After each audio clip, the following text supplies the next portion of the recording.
ವೀಕ್ಷಕ ಪ್ರಭುಗಳಿಗೆ ನಮಸ್ಕಾರ. ಹೇಗಿದ್ದೀರಿ ಎಲ್ಲರೂ? ವೀಕ್ಷಕ ಪ್ರಭುಗಳೇ, ಬಾಗಲಕೋಟೆ ಒಂದು ಮುಳುಗಡೆಯ ನಗರಿ. ಏಷ್ಯಾ ಖಂಡದಲ್ಲೇ ಇಂಥದ್ದೊಂದು ನಗರ ಇನ್ನೊಂದಿಲ್ಲ ಅಂತ ಹೇಳಬಹುದು. ಈಗ ಬಾಗಲಕೋಟೆಯಲ್ಲಿ ಒಂದು ಬೃಹತ್ ಪ್ರಮಾಣದ ಮಾರುಕಟ್ಟೆಯ ಕಾಂಪ್ಲೆಕ್ಸ್ ಸಿದ್ಧವಾಗ್ತಾ ಇದೆ. ಯೂನಿಟ್ 3 ಏನಿತ್ತು, ಆ ಯೂನಿಟ್ 3ರಲ್ಲಿ ಒಂದು ಬೃಹದಾಕಾರವಾಗಿರುವಂತಹ ಮಾರ್ಕೆಟ್ ನಿರ್ಮಾಣ ಮಾಡೋದು BTDA ಒಂದು ದೊಡ್ಡ ಸವಾಲನ್ನು ಈಗ ತನಗೆ ತೆಗೆದುಕೊಂಡಿದೆ. ಸೊ ನಮ್ಮ ಬಾಗಲಕೋಟೆ ಏನಿದೆ, ಆ ಬಾಗಲಕೋಟೆಯಲ್ಲಿ ಹರಿದು ಹಂಚಿ ಹೋಗಿರ್ತಕ್ಕಂತಹ ಮಾರುಕಟ್ಟೆ, ಏಕೆಂತಂದರೆ ನವನಗರ, ವಿದ್ಯಾಗಿರಿ, ಈ ಹಳೆಯ ಬಾಗಲಕೋಟೆ, ಹಾಗೆ ಗದ್ದನಕೇರಿ ಈಗ ಬಾಗಲಕೋಟೆಗೆ ಸೇರ್ತಾ ಇದೆ. ಇಷ್ಟೆಲ್ಲ ಕಡೆ ಹರಿದು ಹಂಚಿ ಹೋಗಿತ್ತು ಬಾಗಲಕೋಟೆಯ ಮಾರುಕಟ್ಟೆ. ಒಂದು ದೊಡ್ಡ ಐತಿಹ್ಯವುಳ್ಳ ನಗರ ಇದು. ಆದರೆ ಇವತ್ತು ಜನ ಅಲ್ಲಲ್ಲಿ ವಾಸ ಮಾಡೋದ್ರಿಂದ ವ್ಯಾಪಾರ ವಹಿವಾಟ ನಿಂತು ಹೋಗಿತ್ತು. ಸೊ ಹೀಗಾಗಿ ಇವತ್ತು ಬಾಗಲಕೋಟೆಯ ಮತಕ್ಷೇತ್ರದ ಶಾಸಕರು HY ಮೇಟಿಯವರು ಒಂದು ದೊಡ್ಡ ಮನಸ್ಸನ್ನು ಮಾಡಿದ್ದಾರೆ ಅಂತ ಹೇಳಬಹುದು.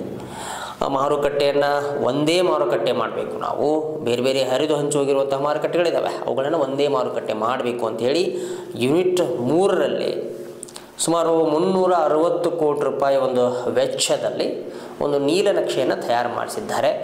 ಸೊ BTDA ಒಂದು ನೇತೃತ್ವದಲ್ಲಿ ಈಗ ನೀಲನಕ್ಷೆ ತಯಾರಾಗಿದೆ.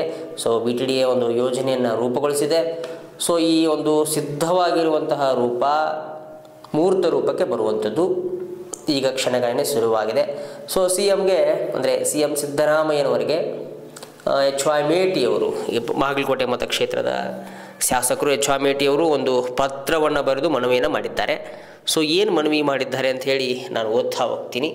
ಸೊ ನಮ್ಮ ಒಂದು ಬಾಗಲಕೋಟೆಯ ಕಳಕಳಿಯನ್ನು ಇಟ್ಕೊಂಡು, ಸೊ ಇಲ್ಲಿನ ಜನಮಾನಸವನ್ನು ನೆನಪಿನಲ್ಲಿ ಇಟ್ಕೊಂಡು, ಈ ಜನರು ಏನು ಹರಿದು ಹಂಚಿ ಹೋಗಿದ್ದಾರೆ ಅಥವಾ ಈ ಮುಳುಗಡೆ ನೀರಿಂದ ಏನು ಹರಿದು ಹೋದಂತಹ ಜನ, ಅವರ ಬದುಕನ್ನು ನಿರ್ಮಾಣ ಮಾಡಿಕೊಡ್ಬೇಕು. ಈಗ ಅವರಿಗೆ ಪುನರ್ವಸತಿಯನ್ನು ಕೊಡ್ತಾ ಇದ್ದಾರೆ. ಸೊ ಪುನರ್ವಸತಿಯ ಜೊತೆಗೆ ಪುನರ್ ನಿರ್ಮಾಣ ಒಂದು ಕೆಲಸವನ್ನು ಮಾಡಬೇಕು ಅಂತ ಹೇಳಿ ಬಾಗಲಕೋಟೆ ಮತಕ್ಷೇತ್ರದ HY ಮೇಟಿಯವರು ಒಂದು ಈ ಮಾರುಕಟ್ಟೆಯನ್ನು ಒಂದೇ ಸೂರ್ಯನ ಕೆಳಗಡೆ ಅಥವಾ ಒಂದೇ ಸ್ಥಳದಲ್ಲಿ ಮಾಡಬೇಕು ಅಂತ ಹೇಳಿ ತೀರ್ಮಾನ ಮಾಡಿದ್ದಾರೆ. ಸೊ ಏನು ಮನವಿ ಮಾಡಿದ್ದಾರೆ ಚೀಫ್ ಮಿನಿಸ್ಟರ್ಗೆ ಅಂತ ಹೇಳಿ ಸೊ ನಾನು ಓದ್ತಾ ಹೋಗ್ತೀನಿ. ಬಾಗಲಕೋಟೆ ಪಟ್ಟಣ ಅಭಿವೃದ್ಧಿ ಪ್ರಾಧಿಕಾರದ ಅಧ್ಯಕ್ಷರು HY ಮೇಟಿಯವರಾಗಿದ್ದಾರೆ. ಹೀಗಾಗಿ ತಮ್ಮ ಒಂದು ಪತ್ರವನ್ನು ಬರೆದು ರಿಕ್ವೆಸ್ಟ್ ಮಾಡ್ಕೊಂಡಿದ್ದಾರೆ ಸಿದ್ದರಾಮಯ್ಯನವರಿಗೆ.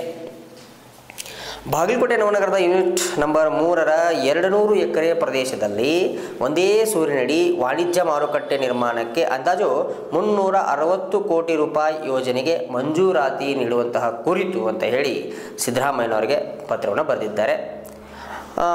ಏನಂತಂದರೆ, ನೀರಾವರಿಗಾಗಿ ಹಿನ್ನೀರಿನ ಪ್ರದೇಶದಲ್ಲಿ ಮುಳುಗಡೆಯಾದಂತಹ ಬಾಗಲಕೋಟೆ ಏಷ್ಯಾ ಖಂಡದಲ್ಲಿ ದೊಡ್ಡ ನಗರ.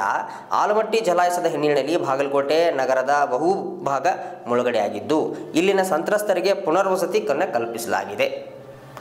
ಆದರೆ ಮುಳುಗಡೆಯಿಂದ ಬಾಗಲಕೋಟೆ ವ್ಯಾಪಾರ ವಹಿವಾಟು ಸಂಪೂರ್ಣ ಹರಿದು ಹಂಚಿ ಹೋಗಿದೆ. ಒಂದು ಕಾಲದಲ್ಲಿ ದೊಡ್ಡ ವ್ಯಾಪಾರಕ್ಕೆ ಹೆಸರಾಗಿದ್ದ ಸರ್ಕಾರಕ್ಕೆ ಅತಿ ಹೆಚ್ಚು ತೆರಿಗೆಯನ್ನು ಕೊಡುವಂತಹ ಒಂದು ನಗರ ಆಗಿತ್ತು. ಅಥವಾ ಒಂದು ಇಲ್ಲಿನ ವ್ಯಾಪಾರಸ್ಥರು ಅತಿ ಹೆಚ್ಚು ತೆರಿಗೆಯನ್ನು ಕೊಡ್ತಾ ಇದ್ದರು. ಇನ್ನು ವ್ಯಾಪಾರಸ್ಥರಲ್ಲದೆ ಬಹಳಷ್ಟು ಸಂಕಷ್ಟದಲ್ಲಿ ಜನ ಇದ್ದಾರೆ ಈಗ. ಹೀಗಾಗಿ ಹರಿದು ಹಂಚಿ ಹೋದಂತಹ ಬಾಗಲಕೋಟೆ ಆ ವ್ಯಾಪಾರಸ್ಥರು ಏನಿದ್ದಾರೆ ಅವರಿಗೆ ಪುನಶ್ಚೇತನ ನೀಡುವಂತಹ ಕಾರ್ಯಕ್ಕೆ ನಮ್ಮ ಸರ್ಕಾರ ಮುಂದಾಗಿರಬೇಕಾಗುತ್ತೆ. ಸೊ ಬಾಗಲಕೋಟೆ ನವನಗರದ ಯೂನಿಟ್ 3ರ ಒಂದೆಡೆ ವಾಣಿಜ್ಯ ವಲಯ ನಿರ್ಮಾಣಕ್ಕೆ ಅನುಮೋದನೆಯನ್ನು ನೀಡಿರ್ತಕ್ಕಂಥದ್ದು. ಇನ್ನು ಅದರ ಮುಂದುವರೆದ ಭಾಗವಾಗಿ ಜಿಲ್ಲಾ ಕೇಂದ್ರವಾದ ಬಾಗಲಕೋಟೆ ನಗರದಲ್ಲಿ ಒಂದೆಡೆ ವಾಣಿಜ್ಯ ಕೇಂದ್ರ ಸ್ಥಾಪಿಸಲು ಬಾಗಲಕೋಟೆ ಪಟ್ಟಣ ಅಭಿವೃದ್ಧಿ ಪ್ರಾಧಿಕಾರದಿಂದ 360 ಕೋಟಿ ರೂಪಾಯಿಗಳ ವಿಸ್ತೃತ ಯೋಜನಾ ವರದಿ ಸಿದ್ಧಪಡಿಸಲಾಗಿದೆ.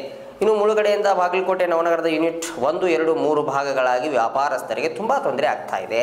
ಒಂದೆಡೆ ಮಾದರಿ ವಾಣಿಜ್ಯ ಕೇಂದ್ರ ನಿರ್ಮಾಣ ಮಾಡುವುದು ಅವಶ್ಯಕವಾಗಿದೆ. ಅಲ್ಲದೆ ಇದು ನಮ್ಮ ಕಾಂಗ್ರೆಸ್ ಪಕ್ಷದ ಬಹುದಿನಗಳ ಕನಸು ಕೂಡ. ಈ ಕಾರ್ಯ ಪೂರ್ಣಗೊಂಡರೆ ಬಾಗಲಕೋಟೆ ಎಲ್ಲ ವ್ಯಾಪಾರಸ್ಥರು ಒಂದೇ ಸೂರಿನಡಿ ವ್ಯಾಪಾರ ವಹಿವಾಟು ನಡೆಸಲು ಅನುಕೂಲವಾಗ್ತದೆ. ಇನ್ನು ಸಂತ್ರಸ್ತರಿಗೂ ಪುನರ್ವಸತಿ ಜೊತೆಗೆ ಪುನರ್ ನಿರ್ಮಾಣ ಅನ್ನುವಂತಹ ಪದನ ಆಗಲೇನು ಬಳಸಿದೆ, ಪುನರ್ ನಿರ್ಮಾಣವನ್ನು ಮಾಡಿದಂತೆ ಆಗತ್ತೆ ಅಂತ ಹೇಳಿ ಕಾಂಗ್ರೆಸ್ ಪಕ್ಷದ ಸರ್ಕಾರಕ್ಕೆ ಇಂಥದ್ದೊಂದು ಕಾರ್ಯ ಅಥವಾ ಇಂಥೊಂದು ಕಾರ್ಯದ ಫಲ ಸಲ್ಲತ್ತೆ ಅಂತ ಹೇಳಿ ಬರೆದುಕೊಂಡಿದ್ದಾರೆ.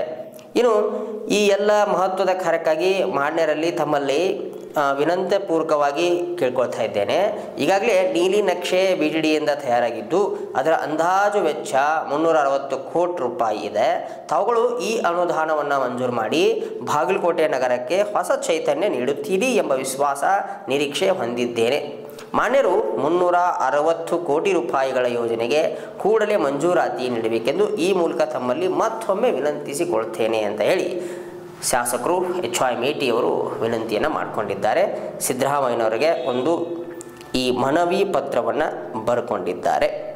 ಸೊ ಹೀಗೆ ಒಂದು ಮನವಿ ಪತ್ರವನ್ನು ಬಾಗಲಕೋಟೆ ಮತಕ್ಷೇತ್ರದ ಶಾಸಕರು HY ಮೇಟಿ ಅವರು ಬರೆದುಕೊಂಡಿದ್ದಾರೆ. ಸೊ ಸಿದ್ದರಾಮಯ್ಯನವರು ಇದಕ್ಕೆ ಮಂಜೂರು ಕೊಟ್ಟ ನಂತರ ಒಂದು ಬೃಹದಾಕಾಗಿರುವಂತಹ ವಾಣಿಜ್ಯ ಮಳಿಗೆಗಳು ನಿರ್ಮಾಣವಾಗ್ತವೆ. ಅಂದರೆ ನಮ್ಮ ಬಾಗಲಕೋಟೆ, ನವನಗರ, ವಿದ್ಯಾಗಿರಿ, ಗದ್ದನಕೇರಿ, ಸಿಕ್ಕೇರಿ, ಶಿರೂರು, ಭಗವತಿ ಇಷ್ಟೆಲ್ಲ ಊರುಗಳೇನಿದೆ. ಸೊ ಇವುಗಳಿಗೆ ಒಂದು ಕೇಂದ್ರ ಬಿಂದುವಾಗಿ ಯೂನಿಟ್ 3ರಲ್ಲಿ ವಾಣಿಜ್ಯ ಮಳಿಗೆಗಳು ನಿರ್ಮಾಣವಾದರೆ ವ್ಯಾಪಾರ ವಹಿವಾಟು ಮತ್ತು ಬಾಗಲಕೋಟೆ ಒಂದು ಇತಿಹಾಸವನ್ನು ನೆನಪಿಸಿದಂತಾಗತ್ತೆ. ಏಕೆಂದರೆ ಮೊದಲು ನಾವು ಬಾಗಲಕೋಟೆಗೆ ಬರುವಾಗ ಒಂದೇ ಕಡೆ ಎಲ್ಲ ವಸ್ತುಗಳು ಸಿಗ್ತಾ ಇದ್ವು. ಆದರೆ ಈಗ ಅಲ್ಲೊಂದು ಇಲ್ಲೊಂದು ಅನ್ನೋಂತಹ ಒಂದು ದಿಶೆಯಲ್ಲಿ ಹುಡುಕೋತ ಹೋಗಬೇಕಾಗಿದೆ ವಸ್ತುಗಳನ್ನು. ಆದರೆ ಈ ಒಂದು ಕಾರ್ಯ ಒಂದು ರೀತಿ ಉತ್ತಮ ಅಂತ ಹೇಳ್ಬೋದು. ಆದರೆ ಮುಂದೆ ನಿರ್ಮಾಣವಾದ ನಂತರ ಇದರ ಒಂದು ಫಲ ಏನಾಗುತ್ತೆ ಅಥವಾ ಇದರ ಒಂದು ಪರಿಣಾಮ ಏನಾಗುತ್ತೆ ಅನ್ನೋದನ್ನು ನೀವು ಕಾದು ನೋಡಬೇಕಾಗಿದೆ. ಯಾಕೆಂದರೆ ಸುಮಾರು 360 ಕೋಟಿ ರೂಪಾಯಿ ವೆಚ್ಚದಲ್ಲಿ ಈ ಒಂದು ಕಾರ್ಯ ಆಗುತ್ತಂತೆ. ಒಂದು ಸಾಧಕ ಬಾಧಕಗಳೇನು ಎಂಬುದನ್ನು ವೀಕ್ಷಕ ಪ್ರಭುಗಳು ನೀವು ಕಮೆಂಟ್ ಮಾಡಿ ತಿಳಿಸಬೇಕು. ಯಾಕಂದರೆ ನಿಮ್ಮ ಒಂದು ಕಮೆಂಟು ಅಥವಾ ನಿಮ್ಮ ಒಂದು ಅನಿಸಿಕೆ ತುಂಬ ಮುಖ್ಯವಾಗಿರುವಂಥದ್ದು. ಸೊ ಅದರಿಂದ ಕಮೆಂಟ್ ಸೆಕ್ಷನ್ ಖಾಲಿ ಇದೆ, ಅದಕ್ಕೆ ತಾವು ಬಾಗಲಕೋಟೆಯ ಜನತೆ ಅದರಲ್ಲೂ ಕಮೆಂಟ್ ಮಾಡಿ ತಿಳಿಸಿ ಅಂತ ಹೇಳ್ತಾ ಮತ್ತೊಂದು ರೋಚಕ ವಿಭಿನ್ನವಾಗಿರುವಂತಹ ವರದಿಯೊಂದಿಗೆ ಮತ್ತೆ ಬರ್ತೀನಿ. ಅಲ್ಲಿವರೆಗೂ ನಮಸ್ಕಾರ. ವಂದೇ ಮಾತರಂ.